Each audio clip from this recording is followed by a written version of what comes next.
Starting out, let's talk about. You should play that song, "Lonely." I am so still lonely. And lonely. if you are lonely, you could have the chance of living 15 years less than your non-lonely pals. And I'm not talking about yikes. people with a lot of Instagram followers. That's not what we're talking about.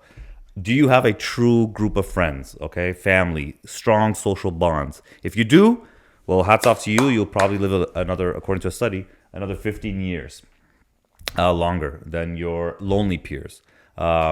I remember reading research similar to this in my undergrad, and it kind of makes sense. You have something to live for when you have strong social ties. Mm-hmm.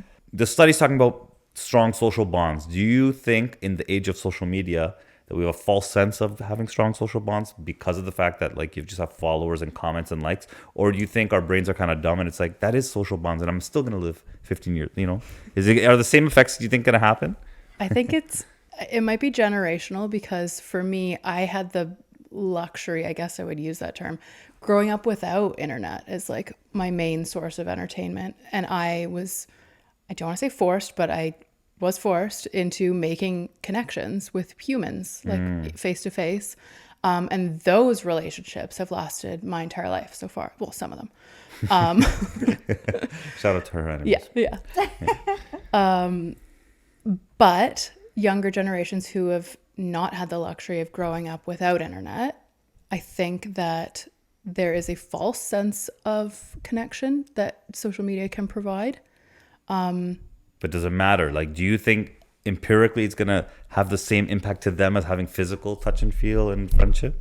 Yeah, because like biologically, we're still a species. Like we're still what's the word I'm trying to say? A community. Like we're social animals. We're social species. Yeah, we need that connection, and quantifying likes and like follows and tricking your brain into thinking that is a human connection probably doesn't have the same result or effect of genuine conversation and friendship and like checking in on you on your bad days and that kind of stuff. So I just don't know. Maybe I'll ask my therapist. I think it is generational, and what the definition of strong social ties is going to change as we move along, because even generations now who have grown up with internet, there's going to be another generation that is going to be strongly tied to AI. Can you imagine in ways that we don't even understand at this point. And those are going to be interesting, quote unquote, social ties. Yeah. And so I think in 2, maybe 3 generations, what a social tie is going to be very different from what we grew up with, making human contact. Do you think there was an impact in, like, if you guys remember during COVID, we all kind of were locked in our cells, we'll call them, right, for about a year. Did you guys feel something different in the fact that you were not having the same social environment? Did you guys feel like kind of nuts? You were going nuts, right? Totally. Like social. I realized how much more social I am and how much I enjoyed being around people, regardless of if I like actually enjoyed their company. Like I'm thinking, like I didn't go into work and I was like, I miss this person I thought I hated. So yeah, I still like being around people, even if we don't get along. For me, I'm not a people person. But I do have my tribe. So I do think that it is important. I don't need a big tribe. I just need a small group of close friends. That's what the research says. Right? It's not even about quantity. It's not about quantity. Yeah. So I think the thing with social media, you'll have quantity, but they're not quality interactions. They're not quality exchanges.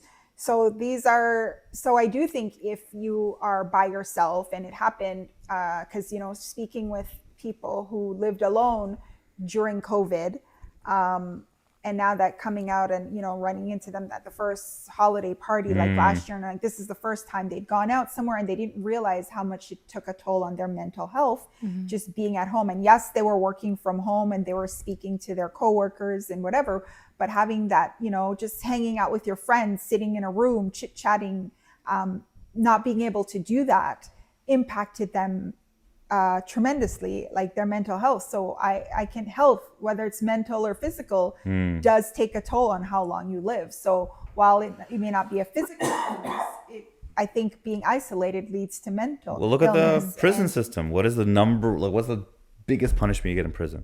Isolation. Right. Yeah, you're completely isolated. Yeah. Like, if I was, how many days do you guys think you can go before you just rip your hair out? Being by Like, myself. not talking to you, just completely alone. Oh man. Actually, you said you're not a people person. Days? So I'm not. I'm guessing like 362 days.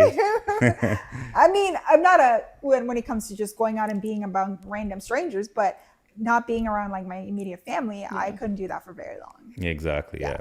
So, but I'm interested. Like, I wish we had that research pulled up. I want to know how they defined social ties.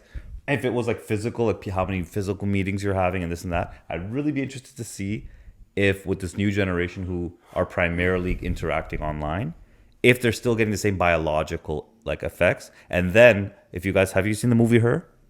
I was just thinking of that. Freaking love that movie.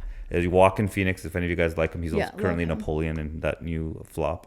But in that movie, he falls in love with pretty much ChatGPT. Okay. Yeah. And like, who knows? Like, if the research shows that social media interactions are kind of giving the same effects, I wouldn't be surprised if just lonely people just ChatGPT's my wife, and like that's what it is. You know, it feels like I'm interacting, I'm getting the same kind of social cues. It'll be kind of weird to see if people befriend what presumably passes the Turner test. You ever heard of that?